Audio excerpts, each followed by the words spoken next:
Quick watch anime. அனிமேனா நெறைய episodes இருக்கா தான் நல்ல அனிமேன்ட்டு கிடையாது. ஒரே நாள்ல பார்த்து முடிக்கிற மாதிரி நெறைய நல்ல அனிமே இருக்கு.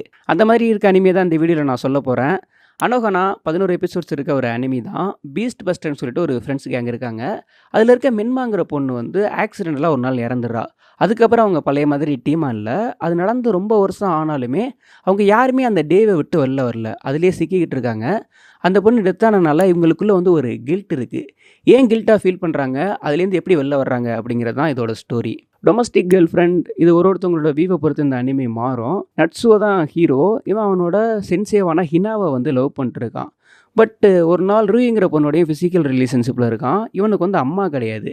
இவங்க அப்பா செகண்டா மேரேஜ் பண்ணலான்னு சொல்லிட்டு டிசைட் பண்றாரு. அவர் மேரேஜ் பண்ண போறாரு இல்லையா? அவங்களோட பொண்ணுங்க தான் அந்த சென்சே ஹினாவும், ரூயியும். இதுக்கப்புறம் என்ன நடக்குது அப்படிங்கிறது தான் இதோட ஸ்டோரி. இந்த 2 அனிமி பத்தி ஆல்ரெடி நான் ஒரு பாட்காஸ்ட் பண்ணியிருக்கேன். அதுக்கான லிங்க் வந்து நான் டிஸ்கிரிப்ஷன்ல குடுக்குறேன்.